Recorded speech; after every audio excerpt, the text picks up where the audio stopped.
এমনিতে ভালো লাগতেছিল না যে মনে করলো নদীর পাড়ে একটু বসে থাকে। তারপর মনে হলো যে গাছে তো মুঞ্জি সব মুঞ্জি ভর্তা করে খাই গিয়া।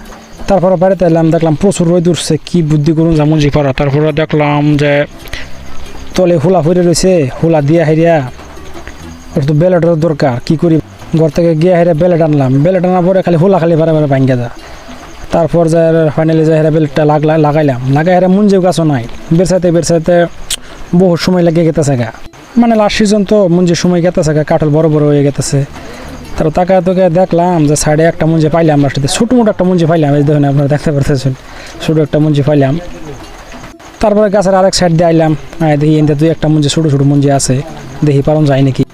তারপর ফুলার মধ্যে বেলেট লাগাইলাম, একটা ফালাইলাম, তাও দিয়ে একদম পচা ফালাই দিলাম, কোনো কাম নাই এটার।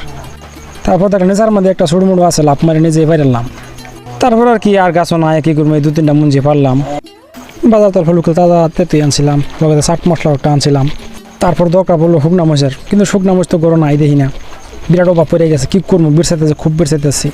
তারপরে ভাবলাম যে বাদে শুকনা মরিচ বিরসামো কিছু, আর গাছেতে 2-3টা আরও কিছু মুঞ্জি আনছি। আইনা হাইরা পানি দিতাম, 2-3 জগ পানি দিয়ে ভালো করে ধুইলাম। ধুয়ে চইরা শুকনা মরিচ বেছানো শুরু করলাম। ওটা আমাদের বহুত শুকনা মরিচ লাগাতে কাম নাই, কাঁচা। তারপরে যা হেরে জাংলা করে যা পাইলাম, পায়া হেরা মানে গুনে ভালো থেকে 4-5টা মনে রইলাম। চুলার মধ্যে দিলাম পুরা। ভাবলাম যে পুরতে হোক, আমি মানে কাম করতে থাকি যায় হেরা।